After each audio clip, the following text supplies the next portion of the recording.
What do checkpoints look like in a game with permadeath and full loot?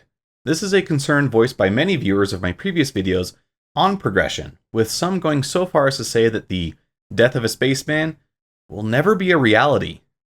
But assuming that CIG does intend to stick with their stated goals, how might they achieve that?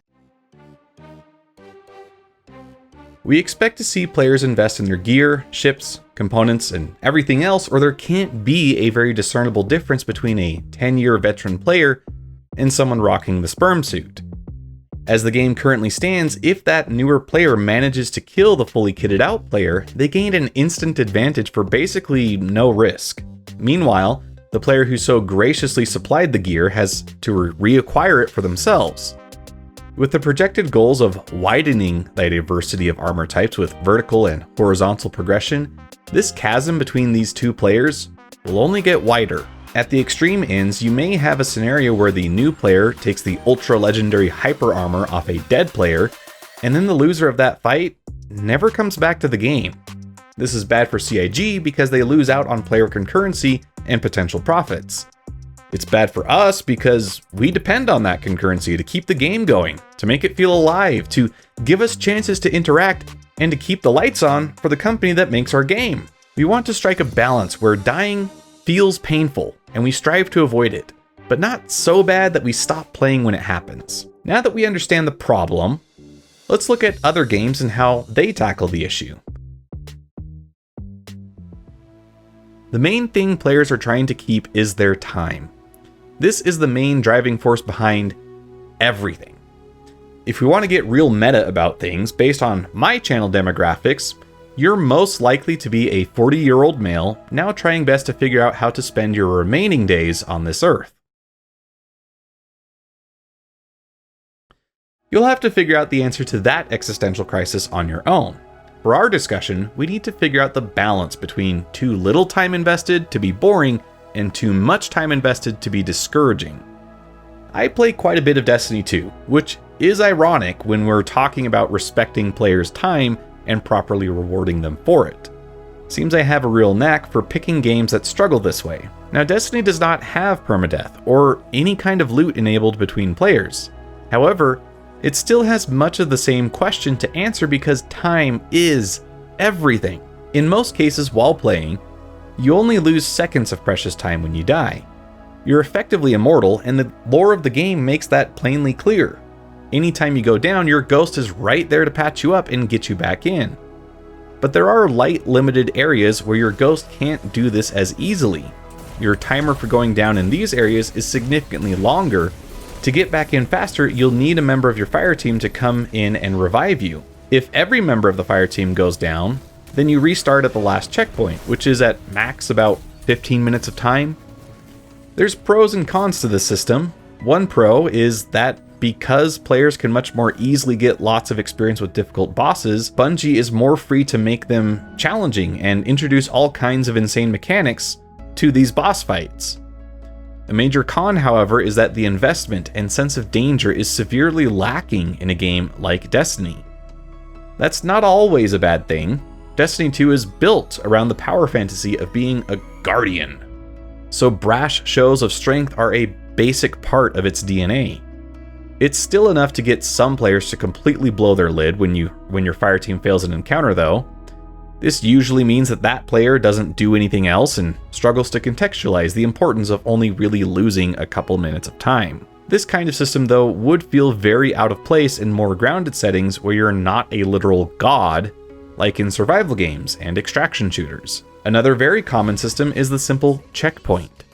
This has been a staple of games since Mario. It doesn't take much explanation. If you die, you go back to the last checkpoint.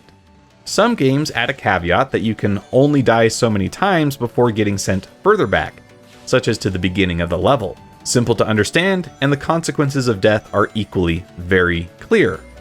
This is generally a more casual style of player punishment, but there are exceptions in Souls-like games where restarting from a checkpoint has a heightened sense of cost due to the extreme difficulty of getting there in the first place. And I'm hesitant to point out this next example because of all the recent bad blood among players. but Tarkov seems to be much more similar to Star Citizen, at least in the way of how it handles death. Tarkov is an extraction shooter with full loot, meaning that any player killed loses all their gear, and the killer has a chance to steal all of it. Here, your kit represents hours of playtime, and the cost of losing it is enough to make your knuckles white with each round. I've played it a bit, and it's not exactly my cup of tea, but I certainly understand the appeal. Since death is all but guaranteed at some point, you have to balance how much you are willing to lose along with the advantages that gear gives you. On night maps, night vision is a must-have, but is also very rare or expensive. Losing your night vision optic is very painful as a result. Not taking night vision puts you at an extreme disadvantage to other players. Having inadequate armor and an expensive rifle puts you at risk of losing that rifle. This creates a paradoxical relationship where better players are incentivized to risk more altogether as a way to hedge up bets and try to keep more of their gear. While Tarkov is often lauded as being a kind of pinnacle of difficulty because of its harsh punishments for failure, it has something Star Citizen doesn't. It has checkpoints. These aren't the same kind of checkpoints we find in other games.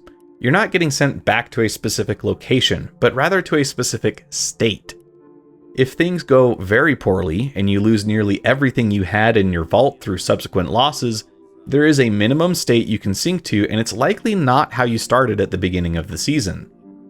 As you progress through Tarkov, you are completing missions for various dealers in the game. These are usually fetch quests for hard-to-find items or taking down NPC bosses in the levels. The quests themselves serve to provide a clear direction for players so that you're never entering and just wandering around picking up garbage. We talked about various ways to give players direction in Star Citizen in my previous video, which you should definitely check out when you're done here. Completing these quests for the dealers increases your level with them and unlocks more items for purchase. You'll still be finding a large portion of your kit in the field, but having these store items opens another avenue to outfit your character should you die. The gear you can acquire this way is going to be better than what you started out the season with, but probably not as good as what you could have had on you when you died. Aside from gear, there are a number of other bonuses you can accrue that can't be taken away by players in the form of base upgrades. One example with close feature parity to Star Citizen is food and water. By upgrading your base, you can speed up the rate at which these attributes recharge when your character is not in use. The assumption being that your character rehydrates at home when you're not actively using them. There's a number of other things such as a Bitcoin farm, intelligence center, as well as others that do require a more active role to use, but nonetheless can't be taken from you. All of these, the better access to gear and the base upgrades, means that even in your worst case scenarios, the loss is greatly mitigated. Currently, loss in Star Citizen doesn't mean much. All of our gear provide very similar stat bonuses, offering only changes in base level of protection according to their bracket and aesthetic choices. While the rainbow puke sold in stores might not look good, it performs just fine from a functional perspective. This isn't how it will always be though. CAG has stated through various means that they intend to further differentiate armor sets from each other. We've also seen numerous additions to the kinds of stat penalties they intend to inflict on us. Currently, we have acidic caves on the roadmap, and the last CitizenCon showed us radiation as another hazard. Heat is one we have already, but currently without any real penalty unless you stay outside for a long time. We can easily imagine others such as electrical hazards, drowning, noxious fumes, and many more. All of these serve as ways to add diversity to player kits. There might be a helmet that excels at dissipating heat but has poor filtration, so gases pose a particular threat. Going from the electrically active coil to a gas giant without changing gear wouldn't be very smart. If this player knew they were going to both of these locations, they might pick something more middle of the road for these two attributes, but they'd be making a compromise in other areas altogether. I touched on these ideas in another video looking at Star Citizen's FPS weapons. I'm quite proud of it, and my mom said she really liked that video, and I'm sure she doesn't just say that because I'm her son. So you should check that one out as well. If we imagine what a mining suit would look like, we already have the temperature-based Michelin suits available. We can push the idea further by speccing into environmental protection at the cost of PvP efficacy.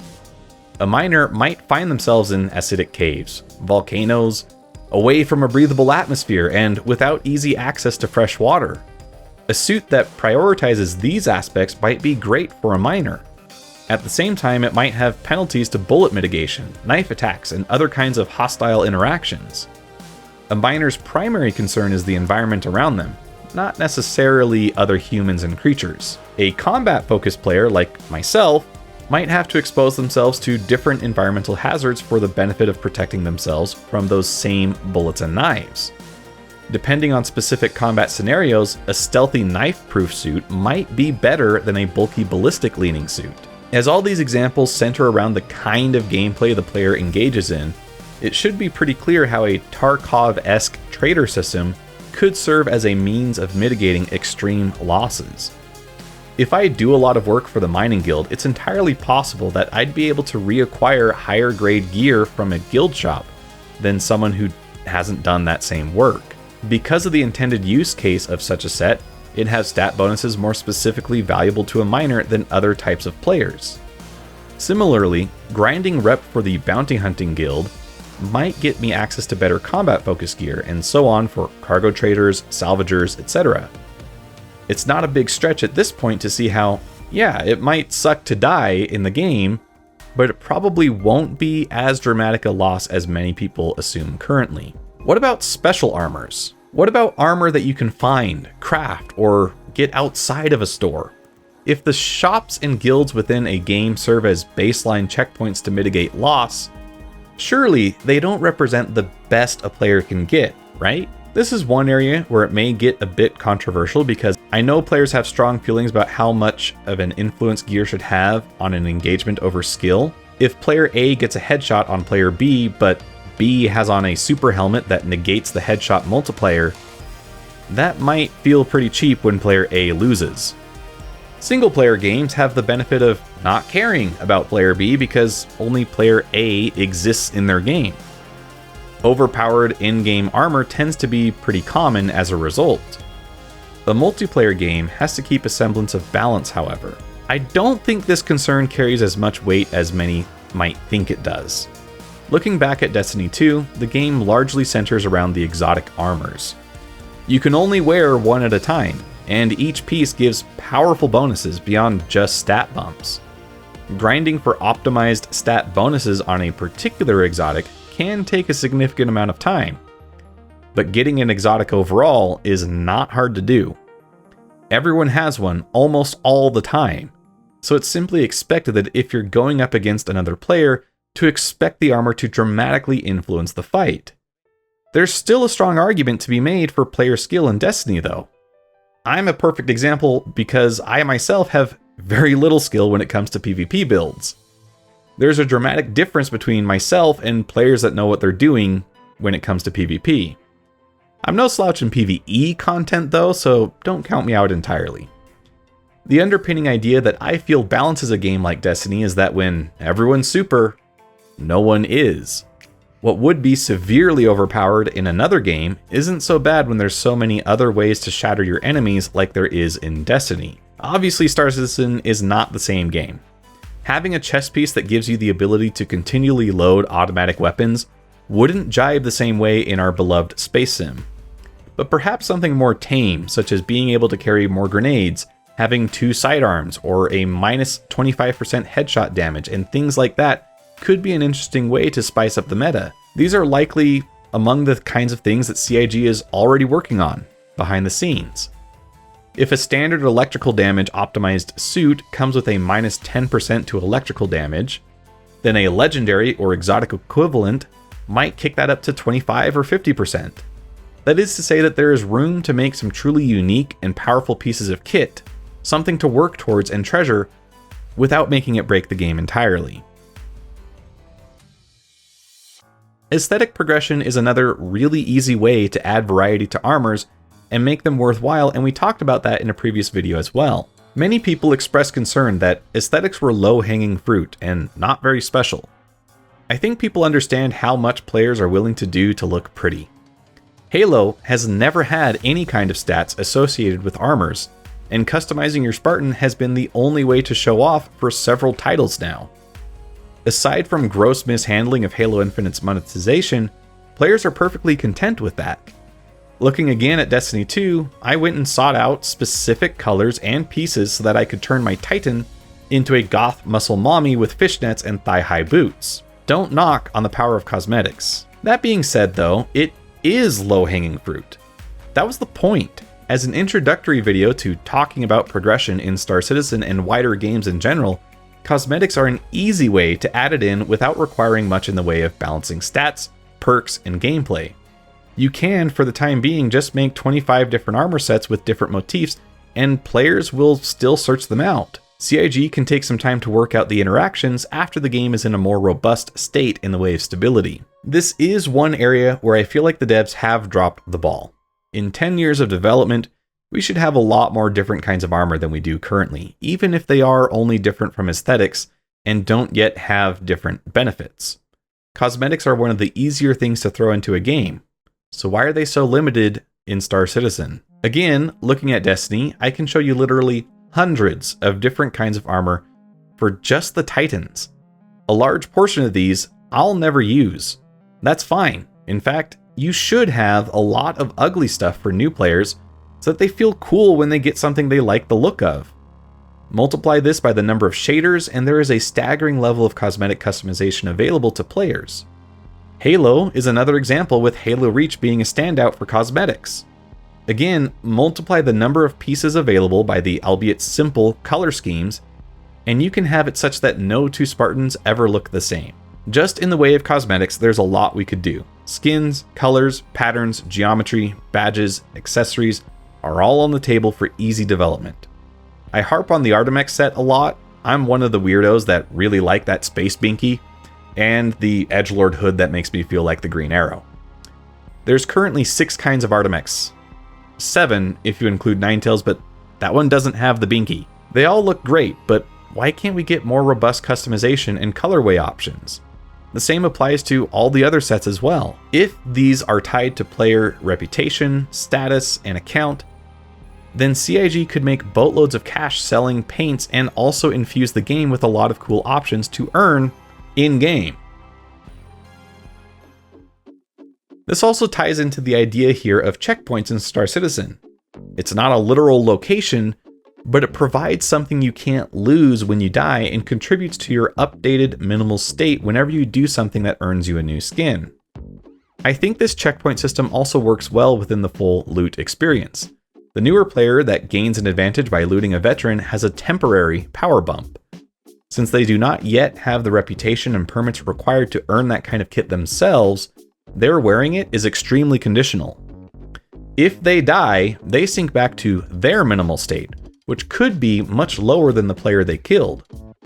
Therefore, the potential grind is preserved to a large degree, and the player can't accidentally cheat themselves out of progression and content. If they somehow got the Star Citizen equivalent of my Titan's fishnets by being Miles Eckhart's side piece, they can still go do that bank of missions themselves, if they die later. The player who has already completed the Mistress quest can just go reacquire it without as much penalty. Let's look at how this kind of progression might play out in Star Citizen from a systemic view. You can start off with very limited access to ships, weapons, armor, etc. Your initial options for missions are likewise very limited. By talking to the local shopkeeper, you get a mission to do the classic box mission. After leveling up the shopkeeper rep to level 1, he tells you about a colleague who is looking for an ambitious agent like yourself. Meeting up with this colleague, you're employed for your first bounty mission. This takes you down into a cave where light is limited and you're going to need weapons. Thankfully, by leveling the shopkeeper, you now have access to some basic FPS gear. It doesn't look all that great, and it's rather limited in features, but it will get the job done. You now have 2 NPCs you can earn rep to advance. Successful bounty hunting missions eventually unlock more FPS-focused gear, higher tier missions, skins, decals, and leveling the shopkeeper will also get you discounts on components, items, and potentially other NPCs to work with. Running a particular bounty mission successfully results in a message sent to your inbox. The CDF is looking for independent contractors willing to get their hands dirty while being discreet. Some bandits have taken over a bunker and are harvesting valuable data from UEE server banks. They need someone to infiltrate the bunker, stop the operation, and defend the area until UEE forces arrive to secure the base. This introduces another type of mission that you haven't tried before, and successful completion of these missions gets you access to CDF faction gear at local shops. This gear gets better and better as your reputation increases. Following this kind of revelatory pattern presents a way to introduce new players to the various kinds of missions and gameplay available, and provides a reward structure for doing so. Combining this with the ideas discussed in my last two videos, and you have a pretty solid progression system. But what do you guys think? I've talked quite a bit about progression in Star Citizen and the ideas that I think would work well, particularly this checkpoint style system that we see in Tarkov. But share your thoughts below on what you think would be a good system of progression for Star Citizen. What would you like to see me talk about in future videos? And as always, like, share, comment, subscribe, do all the YouTube things. And until next time, this is Odd Job Entertainment, signing off.